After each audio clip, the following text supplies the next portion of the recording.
1. Which of the following statements about the use of magnesium in cardiac arrest is most accurate?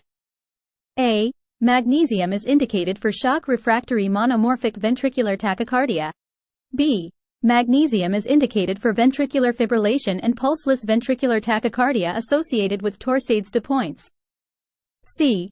Magnesium is contraindicated for ventricular tachycardia associated with a normal QT interval.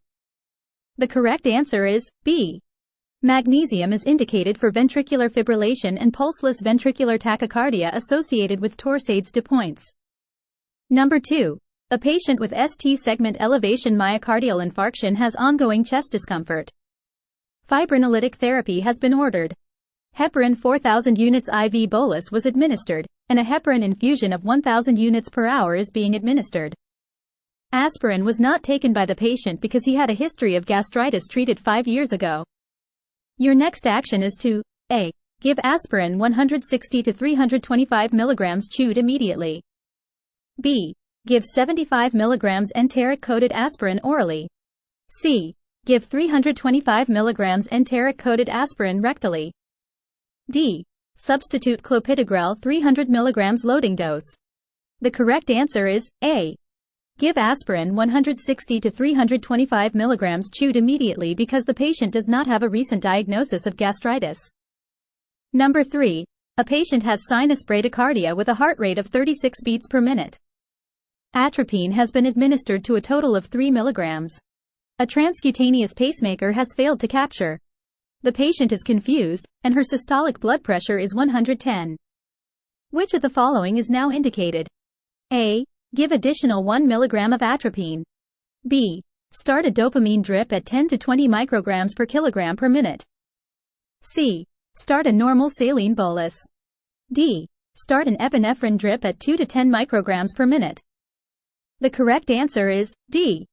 Start an epinephrine infusion at 2 to 10 micrograms per minute. Epinephrine infusion may be used for patients with symptomatic bradycardia or hypotension after atropine or pacing fails. Number 4. A 62-year-old man suddenly experienced difficulty speaking and left side weakness. He was brought to the emergency department. He meets initial criteria for fibrinolytic therapy, and a CT scan of the brain is ordered. What are the guidelines for antiplatelet and fibrinolytic therapy? A. Do not give aspirin for at least 24 hours if tissue plasminogen activator is administered. B. Give aspirin 160 mg and clopidogrel 75 mg orally. C. Administer heparin if CT scan is negative for hemorrhage. D. Administer aspirin 160 to 325 mg chewed immediately. The correct answer is A. Do not give aspirin for at least 24 hours if tissue plasminogen activator is administered. There is a significant increase in the risk of symptomatic intracranial hemorrhaging if both of tissue plasminogen activator and aspirin are administered. Number 5. A patient with a possible ST segment elevation myocardial infarction has ongoing chest discomfort. Which of the following would be a contraindication to the administration of nitrates? A. Heart rate of 90 beats per minute. B. Left ventricular infarct with bilateral rails.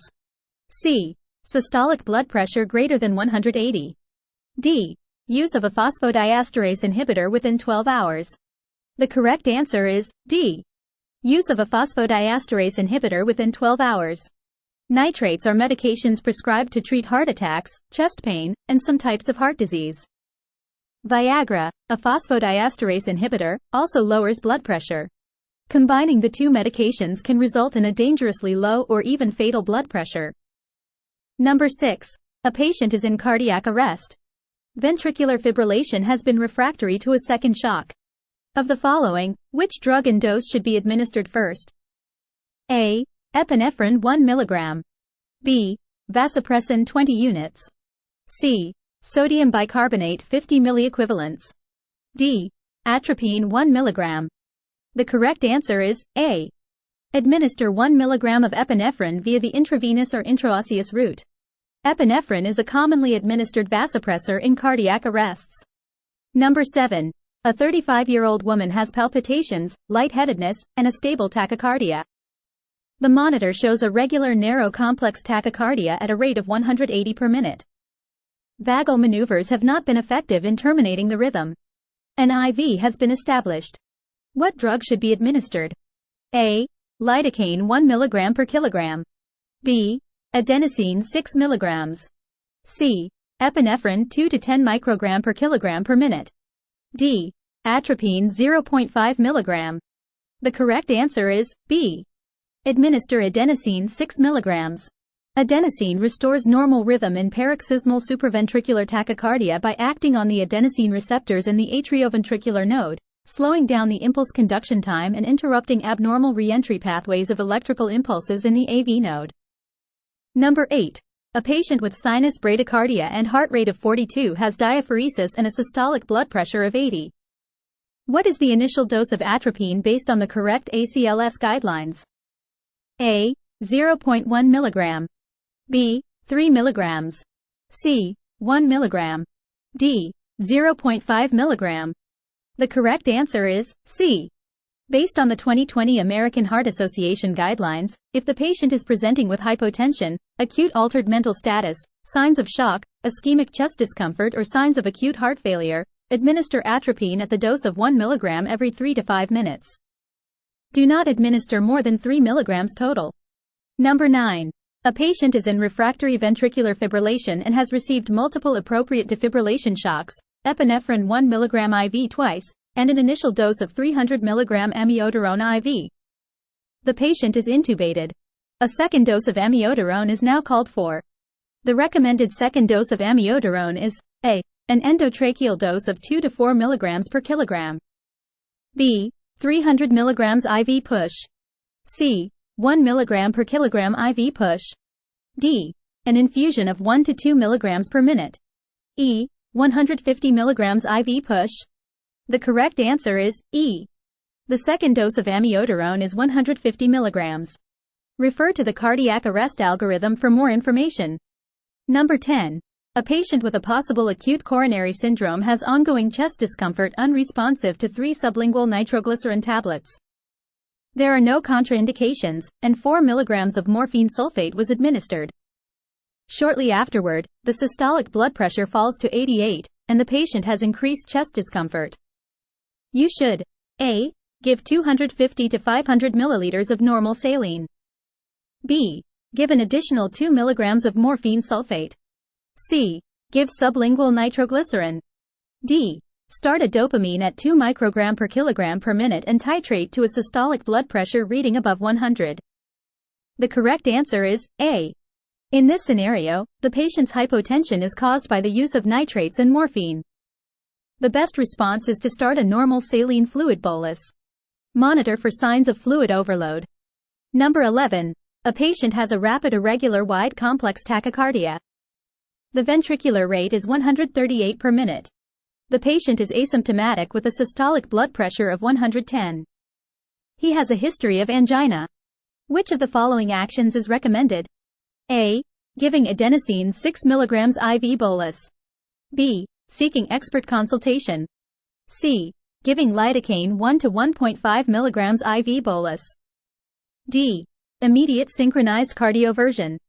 The correct answer is B. The patient is asymptomatic with a normal systolic blood pressure. Therefore, seek expert consultation and continue to monitor the patient. Number 12. You arrive on the scene with the code team. High-quality CPR is in progress. An AED has previously advised, no shock indicated. A rhythm check now finds asystole. After resuming high-quality compressions, your next action is to A. Gain IV or IO access. B. Place an esophageal tracheal tube or laryngeal mask airway. C. Attempt endotracheal intubation with minimal interruptions in CPR. D. Call for a pulse check. The correct answer is A. Gain intravenous or intraosseous access so that epinephrine can be administered. Number 13. A patient is in pulseless ventricular tachycardia. 2 shocks and 1 dose of epinephrine have been given. Which is the next drug dose to anticipate administering next? A. Amiodarone 300 mg. B. Amiodarone 150 mg. C. Vasopressin 40 units. D. Epinephrine 3 mg. E. Lidocaine 0.5 mg per kilogram. The correct answer is A. Ask the medication nurse to prepare 300 milligrams of amiodarone. Number 14. Your patient has been intubated. Intravenous access has been unsuccessfully attempted twice. Which of the following is also an acceptable route for drug administration during a code? A. Endotracheal. B. Oral. C. Intramuscular. D. Intraosseous. The correct answer is D. Intraosseous (IO) access is acceptable if IV access is not available. Endotracheal medication administration is no longer advised. Number 15. A patient is in cardiac arrest.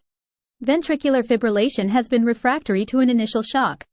What is the recommended route for drug administration during CPR? A. Femoral vein. B. IV or IO. C. Central line. D. Endotracheal. E. External jugular vein. The correct answer is B. Intravenous IV access is the preferred route of medication administration during ACLS resuscitation.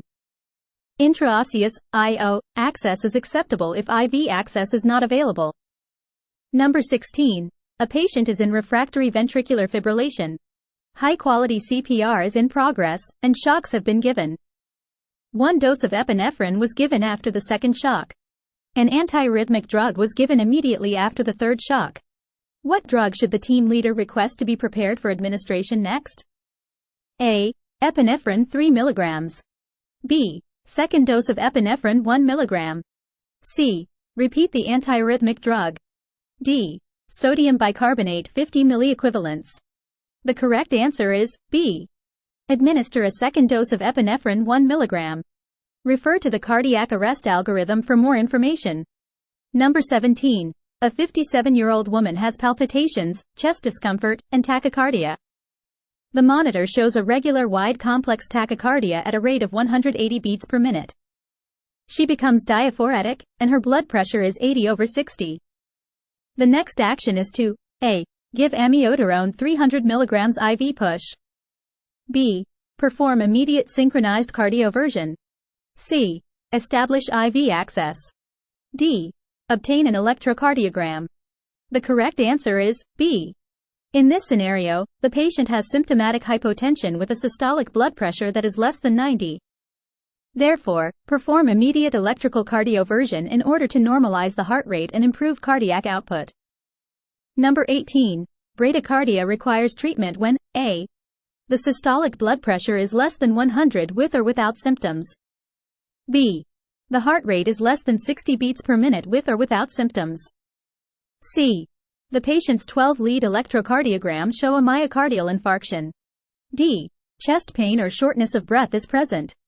The correct answer is D. Chest pain or shortness of breath is present. Treatment for bradycardia, or a heart rate less than 50 beats per minute, depends on the severity of symptoms and the cause of the slow heart rate. If the patient does not have symptoms or if the systolic blood pressure is greater than 90, seek expert consultation and continue to monitor the patient. Number 19. Which of the following statements is the most accurate regarding the administration of vasopressin during cardiac arrest? A. Vasopressin can be administered twice during cardiac arrest. B. Vasopressin is indicated for ventricular fibrillation and pulseless ventricular tachycardia before delivery of the first shock. C.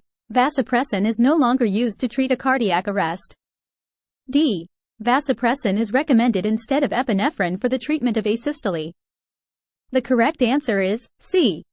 According to the American Heart Association, vasopressin has been removed from the ACLS cardiac arrest algorithm. Vasopressin failed to demonstrate significant benefit compared with or in addition to epinephrine. Therefore, vasopressin is no longer used in the ACLS protocol. Number 20. A patient is in cardiac arrest. High-quality chest compressions are being given. The patient is intubated and an IV has been started. The rhythm is asystole. Which is the first drug dose to administer? A. Epinephrine 1 mg. B. Atropine 1 mg. C. Atropine 0.5 mg. D. Epinephrine 3 mg. The correct answer is A. The first drug to administer is epinephrine 1 mg IV or IO. Number 21. A 45-year-old woman with a history of palpitations develops lightheadedness and palpitations. She has received adenosine 6 mg for the rhythm shown above without conversion of the rhythm. She is now extremely apprehensive. Her blood pressure is 108/70. What is the next appropriate intervention? A. Repeat adenosine 3 mg IV. B. Perform immediate unsynchronized cardioversion. C. Sedate and perform synchronized cardioversion. D. Give adenosine 12 mg IV. The correct answer is D. Give adenosine 12 mg IV.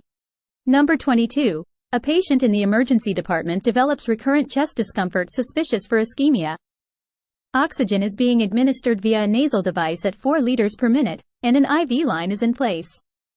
The systolic blood pressure is 160. There are no allergies or contraindications to any medication. You would first order A. Sublingual nitroglycerin 0.4 mg. B. Morphine sulfate 2 to 4 mg IV. C. Lidocaine 1 mg per kilogram IV. D. Amiodarone 150 mg IV. The correct answer is A. Administer sublingual nitroglycerin 0.4 mg. Nitroglycerin is a sublingual tablet that's used to prevent and relieve chest pain related to angina. Number 23. Following initiation of CPR and one shock, ventricular fibrillation persists. A second shock is given and chest compressions are resumed immediately. An IV is in place and no drugs have been given. Bag mask ventilations are producing visible chest rise. What is your next order? A. Administer 3 sequential, stacked, shocks at 360 joules. B. Prepare to give amiodarone 300 mg IV. C. Administer 3 sequential, stacked, shocks at 200 joules. D. Prepare to give epinephrine 1 mg IV. The correct answer is D. Prepare to give epinephrine 1 mg IV. Number 24. You arrive on the scene to find a 56-year-old diabetic woman with dizziness. She is pale and diaphoretic. Her systolic blood pressure is 80. The cardiac monitor shows a bradyarrhythmia. The client is receiving oxygen at 4 liters per minute and an IV has been established. Your next order is A. Dopamine at 2 to 10 microgram per kilogram per minute. B. Sublingual nitroglycerin 0.4 mg. C. Morphine sulfate 4 mg IV. D. Atropine 1 mg IV. The correct answer is D. Order atropine 0.5 mg IV. Number 25. A patient becomes unresponsive. You are uncertain if a faint pulse is present with the rhythm below. What is your next action? A. Order transcutaneous pacing. B. Begin CPR, starting with high-quality chest compressions. C. Start an IV and give epinephrine 1 mg IV. D. Consider causes of pulseless electrical activity. The correct answer is B. Begin CPR, starting with high-quality chest compressions. If you are enjoying the video, please like the video and subscribe to our channel.